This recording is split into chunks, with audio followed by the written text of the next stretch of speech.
to Robot Unicorn, hosted by my parents, Jess and Scott. I hope you enjoyed the episode.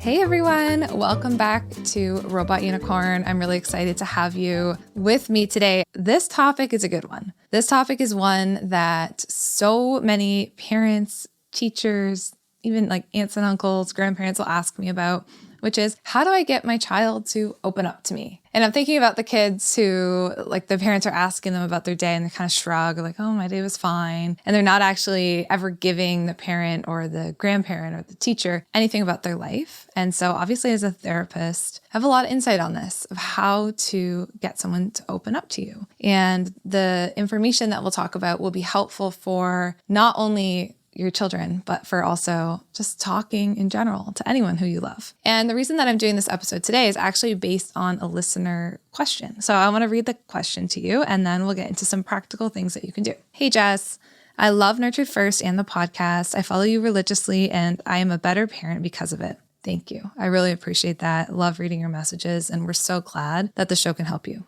I did have an episode request. Please share on how we can get kids to open up more and share what's going on in their life. I feel like when I try and get my child to share about her day, it sounds like I'm quizzing her and she closes up. Rather than quizzing them about their day and struggles, how can we make it more organic? Such a good question. And it's so true. So if you imagine, let's say you're coming home from work after a long day, and if you have a partner, they're like, hey, how was your day? And you just lived it. Right? I always say this to Scott because he'll ask me those questions. I'll be like, I don't really want to talk about it. Honestly, I just lived it, or I'm overwhelmed, or I'm thinking it through in my head, or I'm like just ready to be present with my family and think about the next thing. And if they keep asking you and saying, well, why do you want to talk about it? What's going on? What happened in your day? More and more questions, kind of the more overwhelmed and kind of your guard up is. And so what we need to know about talking to someone is that A, you have to be ready to listen to what they want to say, even if that thing is, I don't really feel like talking about it right now. And B, leading with a lot of like really closed questions often can make someone closed off. And so it's more about the relationship always, and the way that we can show up in the relationship and the questions, the type of questions we ask and the way that we ask these questions that actually really get someone to open up. And sometimes it is actually about respecting that the answer is, I don't really want to talk about this right now, and not pushing it further in that moment. So I'm going to give you things that you can do, like really practical ways to get your child to open up to you. And some of these might work for your child, some might not. So take what you want to take and we'll go from there. Okay. So the first thing is typically we ask really open-ended questions. So we'll ask questions like, how was your day? How did you feel about that? These kind of questions are so open-ended, and honestly, if you really were to answer them truly, like if someone was really to say to me right now in this moment, Jess, how was your day? Well, my day was all sorts of things. This morning it was stressful, then it was good. Then I had a delightful lunch with my team. I had a really nice snuggle with my daughter. I had a really difficult email come in, right? Like my day was so many things. So that question is so open-ended, and it makes it hard for me to actually answer that authentically, which is why I'll just answer it by saying, oh, it's fine, or it was good, which is why a more detailed question can actually be better. So instead of saying, how was your day? Or what did you do? That can be a little overwhelming. So much has happened. We can try being a little more specific. So you might say something like, who did you sit with on the bus on your way home? Or what kind of snacks did daycare offer you today for your little ones? Or what was the funniest thing that made you laugh today? Or you could say something like, what was one tricky thing that happened today? Or what was one thing that really surprised you? So you can see that these questions are a little different. We're getting more specific, we're detailed, and we're asking for like a very specific thing instead of such an open-ended question. And this can also help our kids because they might be more willing to respond to something like, what's one silly thing that happened today? And then they have to think back, and then they start to laugh, and then they think about that. And then that can open us up to more conversation than a more open-ended question. So again, the first thing is asking a detailed question. Now, the second thing is we really need to get good at listening. And this is something that's tricky for us, right? Because sometimes our kids will say something, even they'll say something difficult happen, and then we come in and we rush in with more questions. And I really like to encourage parents to just slow themselves down and give their child a chance to continue to explain themselves. And so instead of asking even more questions, you might say things like, that's interesting, and leave some silence and let your child continue talking about what happened. And you might also just practice reflecting exactly what they said to you back to them. This is a therapist skill. So you're also going to learn some therapy skills here. So let's say your child is like, oh yeah, something tricky did happen today, Mom. Like when I was on the bus, so-and-so took my toy. So instead of jumping into who took your toy? What happened? You might say like, oh, okay, so wait, let me get this right. I'm hearing that on the bus, it was kind of tricky because someone stole your toy. And that's it. You just reflecting exactly what they said to you back to them. And what that does is it says, I'm making sense of what you said. Like, so I'm understanding, I'm following you, I'm tracking what you're saying. And it helps them understand that they're feeling heard and seen and all of these things. And then it gives them room to just keep going with whatever it is that they want to share about this specific situation. So I'll give you a few more examples of how you can do that. And this will help you with every conversation that you have. So the first reflective listening skill would be like, I'm hearing you say that you really didn't like that I packed that grilled cheese for you in your lunch. Do I have that right? Or you might say something like, it sounds like you're saying your friend hurt your feelings when she didn't invite you to play soccer with her at lunch. Is that right? Or you might say something like, so you're saying that during recess, 2 of the kids were fighting and they kind of got you involved and you didn't really like how it felt to kind of be involved in their fight. Is that right? So you're saying things like, is that right? I'm hearing that. It sounds like this, but you're not actually ever adding another question into the situation. And after you reflect what they said back to them, you're just going to pause. You're just going to wait. You're just going to see what they come up with next. And this can work really well. So you're going through those detailed questions. That's kind of what's getting you started, right? So the detailed question might have been something like, what is one new thing that happened today that you were surprised about? Something like that, right? And maybe the child goes, oh, well, so-and-so's mom is a dentist and she came in and talked about teeth. Oh, so it sounds like so-and-so's mom, who's a dentist, came in to tell you about teeth. And then you wait for them to tell you more about the situation. And that is a skill that will help you in so many things. And so many times we rush in with more questions when the person actually will keep telling us the story and they'll give us more information if we just reflect back to them what we've heard. So now I'm going to give you another tool. And we've already been kind of talking about this, which is not bombarding them with questions. So even if your child, you know that they're struggling with something really tricky, right? And you hear Scott and I always talk about get curious, get curious, get curious. So you're like, I want to get curious. I want to find out, like, why are they struggling with this thing that's really tricky? So you're saying, okay, well, why do you think you were mad today? Oh, I don't know. Why are you in such a bad mood? Why are you stomping around? I don't know. No, tell me. Like, I really want to understand. Why are you stomping around and you're really grumpy? Like, did something happen today? Oh, I don't know. And so the more we're bombarding them with questions that they might not even have the answer to, because a lot of the times kids don't actually know why they're in a bad mood or why they got really mad about something because they don't have that self-awareness yet. As we're bombarding them with questions, they're getting more shut off and maybe even feeling like put on the spot to come up with an answer that they might not have. And so sometimes when we're bombarding them with questions, this is when we might even see kids lying to us because they're just like, I feel like I need to have an answer as to why I was so grumpy, but I'm not really sure. So I'm just going to say this thing. So we really want to slow ourselves down. The answer to getting kids to talk to us is not more questions, actually. And sometimes it is more about the relationship. So this brings me to the next point, which is relationship. So how can you use the relationship that you have with your child and like a quiet moment with them to help them open up with you? So here's a few ways you could do that. Find something to do together.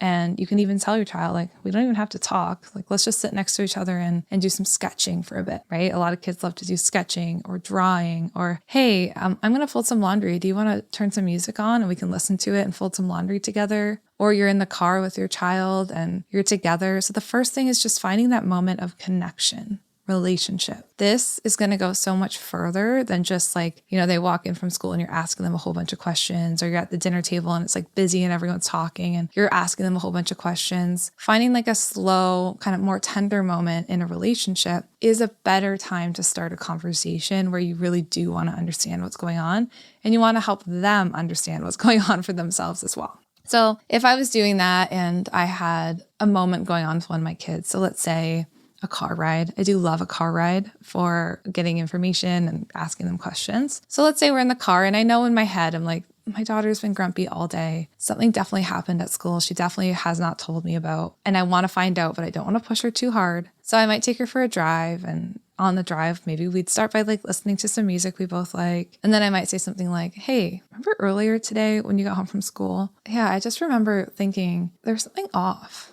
Am I right about that? Or like, am I totally off base? So I might start with that, like reflecting something that I saw that maybe I'm totally off base about to that child. And doing this in like that quieter, softer moment can make all the difference, because now they have that connection with you first. You've kind of calmed their spirit down a little bit, and then you can have the conversation. And phrasing that question in a way of like, I'm just trying to make sense of this, because I don't know, I just felt like when you walked in the house, like you just didn't seem like your normal self. That helps them be like, oh, I want to help you understand what's going on with me. Another thing that you could do in that kind of relational moment is you could tell them a story about their day. And this works well for younger kids too. Okay, let's talk about like what we all did today, right? So maybe this is at bedtime. You've had a nice little bedtime routine. You're connecting. Let's talk about your day. Let's talk about the whole story. Okay, so we woke up and then we did this.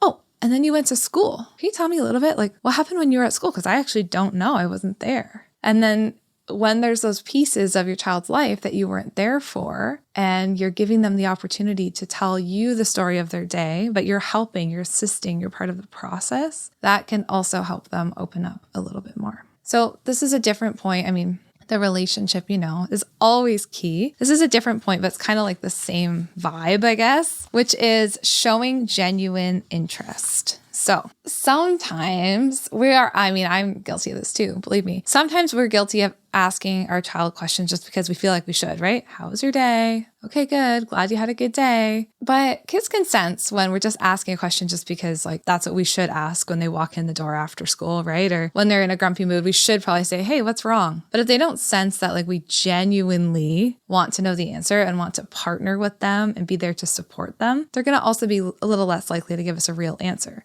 And so one thing that you might find is if you're asking the exact same question every day, they might start to be like, well, she doesn't really care. She asked me the same question every day. So that's where switching up the question, but also trying to get that body language. So doing something like they walk in the door, they get their snack. I always think it's better after school or camp or whatever it is. Let them have their snack first.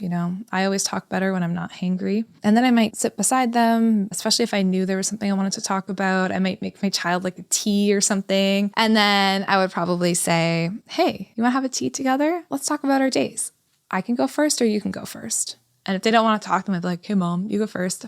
Okay. And then I might tell them a story about like something I did that day and maybe something tricky that I did that day. Or maybe I would share a story about my childhood. And then I would genuinely say, okay, now tell me about your day. Like I really do want to know. And I think kids can feel that genuine intention from that slower pace and not a demanding, like I don't demand of you to tell me every problem you had today, but just like I genuinely want to get to know you.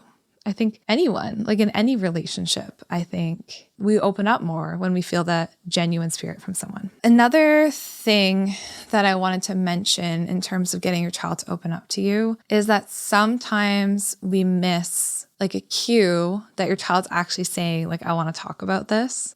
So for example, last night, my daughter came home. She was at a birthday party. Something happened. She right away told my husband that happened, but she wasn't like crying or seeming upset. And then he said, well, how was it? And she was like, oh, I guess it was fine. What he didn't know is that when she was saying, I guess it was fine, and shrugging her shoulders and then going and walking away, to her and her body and in her mind, that was an invitation to like, ask me more. I usually say things are good or great or awesome. And right now I'm saying fine. And that's a difference. And I would like you to ask me why it was just fine.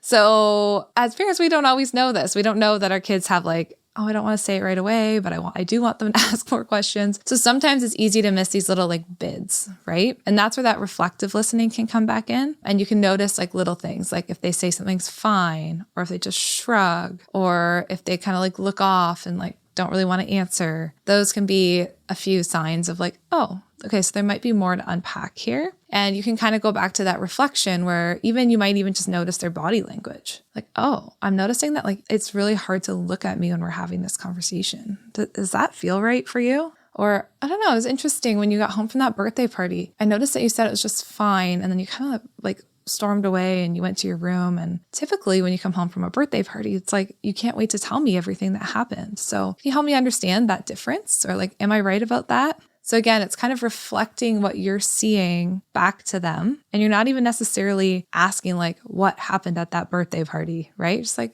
oh, I just noticed something's different. Or I noticed you said fine when you'd say good. Or I noticed that you went straight upstairs to your room after school and closed the door and you didn't even come for your snack. That's not like you. So noticing those things, this is what therapists are experts at. And I'm definitely, people always ask as a therapist, like, are you, psychoanalyzing me right now? And I'm always like, no, it actually takes a lot of effort. And it does, because when you're with your therapist, the therapist is noting all these things. They're noting the way that you look away. They're noting the shifts in your body language. They're noting the way you answer a question one time versus a different time. And this is the kind of work that we're often doing with our kids too. We're just noting. And sometimes it's nothing. Like sometimes kids are just in a bad mood because they're tired or grumpy or didn't have enough food. But other times you might note that and there is something going on. So that can be really helpful as well. We've shared a lot of really great tips here. I have 2 more quick ones. One that I'm obsessed with and I think you're going to love too. And then one that's just like so important for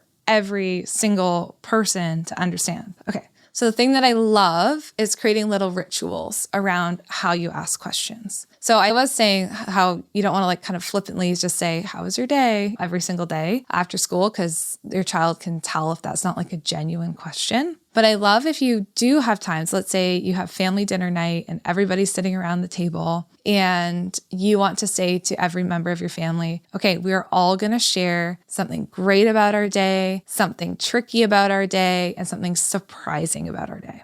Scott and I do this with our kids, and I'm sure we've talked about this before because we do this pretty much every night. And so every person around our family table gets a chance to share these 3 things. And we've been doing this since our oldest was about 5. And at that time, her sisters were 2 and a baby. And so they didn't really participate, or if they did, their answers made no sense. But as long as my younger 2 daughters have been around, they can remember this ritual that we do around the family dinner table. And now, even when we have company over, they're like, Uncle so-and-so, you have to tell us, these 3 things. But what it's done for us as a family has been incredible because it means that on the days when we have family dinner, which is multiple nights a week, we slow down and we get to hear from everybody at the table what's going on. And even the younger kids have to practice active listening, asking questions, getting curious, and being invested in each other's life. And that has been such an incredible ritual. Now, I've also done where, let's say we can't ask those questions at the dinner table, but we might ask them at bedtime, right? So what was your favorite part of the day? What was something tricky that happened? Another question that I love for bedtime is, what's one thing I don't know about you? Sometimes that question will lead to something like, oh, you don't know that I broke the mug and I hid it under the couch. And then other times it'll lead to like, you don't know that I know so many things about turtles, Mom. And then they'll tell me everything about turtles. But I love that question. What's one thing I don't know about you? But again, like the little rituals that are still genuine in nature, but then your child can rely on the fact that they're going to be asked those questions really creates a family culture of like openness and honesty and respect. Which leads me to the very last point that I have on this topic, which is when your child does start to share something with you, they will be looking for your reaction and your response. And so if you are trying to get to know your child and you're asking them questions, but then when they genuinely start to share things with you, your first instinct is to try and fix it or tell them that what they're telling you is not right. Even if it isn't right, that's not our job to tell them that what they feel is wrong. What will happen is, especially if they're vulnerable and we respond to their vulnerability with like shutting it down or trying to fix it or telling them that that's not the right way to see the situation, they're going to learn that they can't be vulnerable with us. So our first thing that we need to do is when they start to answer a question is to say, okay, I hear you, or that makes sense, or tell me more about, or yeah, I've had times actually where I felt that way too. Yeah, I get it. And just so you know, like saying things like that doesn't mean you agree with it, right? So your child could be like, I was so mad at Chloe because she was wearing the same pink shirt as me and I told her that da da da da. Like it could be something silly, right? Like the child is wearing the same shirt as your child and your child's mad about it. And in your head, you're like, this is not a big deal. Like it's okay for you both to wear pink, right? But that's not what you lead with. You lead with, okay, so I'm hearing you right when I say that. You were really upset because she was wearing the same color shirt as you, and that is not something that you like. And so you were feeling kind of uncomfortable with that, or like she wasn't listening to you. Yeah, it's hard when it feels like our friends like aren't listening to us. Do I have that right?